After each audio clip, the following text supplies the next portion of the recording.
सूचना र मनोरञ्जनको एउटै आधार मेरो देश अनलाइन टेलिभिजन। स्मरण शक्ति बलियो बनाउन के गर्ने? स्मरण शक्ति तेज भएका विश्व कीर्तिमानी अर्पण शर्माका यी हुन् टिप्सहरू। साथीहरू, अहिले तपाईँ हेर्दै हुनुहुन्छ मेरो देश अनलाइन टेलिभिजन र हामी तपाईलाई स्मरण शक्ति कसरी बलियो बनाउने भन्ने बारे जानकारी बाँड्दैछौँ। तपाईँ कर्मचारी हुनुहुन्छ या विद्यार्थी, मजदुर हुनुहुन्छ वा व्यापारी, जो कोही भर्खरै भनेको कुरा पनि बिर्सिने तथा यसै कारण समस्यामा पर्ने बानी हुन सक्दछ। कतिपय व्यक्तिहरू चाहेर पनि छोटो समयको अन्तमा नै काम कुराहरू बिर्सिहाल्ने गर्दछन्। यस्तो समस्या जो कोहीलाई पनि हुन सक्दछ, जसले गर्दा भर्खरै अध्ययन गरेको अर्थात् सुनेको कुराहरू पनि बिर्सिहाल्ने बानी हुन्छ। हामी कहिलेकाहीँ कसैको नाम समेत बिर्सन पुग्छौँ। हो, आउनुहोस् अब बिर्सने बानीको अन्त्य गर्दै लामो समयसम्म सम्झने बानीको विकास गर्ने केही उपायहरूको बारेमा जानकारी लियौँ।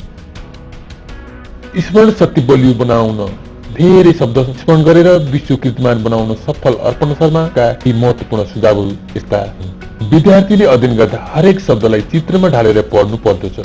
हरेक शब्द तथा कुराहरूलाई फरक तरिकाले सोच्ने कोसिस गर्नुपर्दछ। रटेर पढ्दा दिमागमा घुस्दैन, त्यसैले हरेक शब्दलाई कोडिङ गरेर पढ्नु पर्दछ। जस्तो कि मेरो देश अनलाइनलाई, यसलाई कोडिङ भन्नाले मेरो को मे, देशको दे र अनलाइनको अ अर्थात् मे दे अ।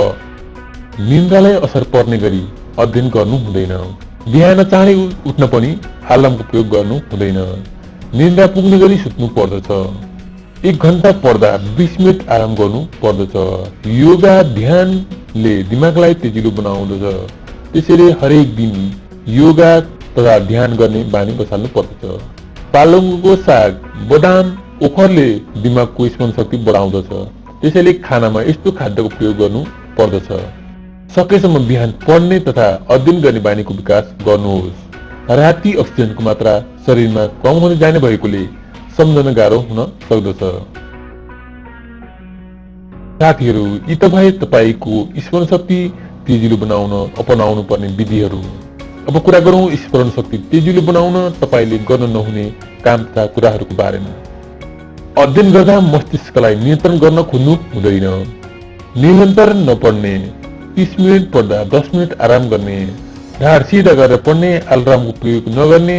अलार्मले जबरजस्ती उठाउँदछ, बिस्तारै निन्द्राबाट आफै उठ्नु पर्दछ। घोकेर पढ्ने बानी तुरुन्तै छाड्नु पर्दछ। एकान्तमा बसेर पढ्दा सम्झन सजिलो हुन्छ। साथीहरू, यस भिडियोमा हाम्रा केही कमी कमजोरीहरू हुन सक्दछन्। यस भिडियोको बारेमा कुनै टिका टिप्पणी तथा विचारहरू भए कृपया कमेन्ट बक्समा कमेन्ट गर्नुहोला। हामी अन्य भिडियोहरूमा सुधार गर्दै जाने प्रयास गर्नेछौँ। हस्त यस्तै नयाँ जानकारी र चेतनामूलक भिडियोहरू हेर्नका लागि हाम्रो च्यानललाई सब्स्क्राइब गर्न नभुल्नुहोला। धन्यवाद।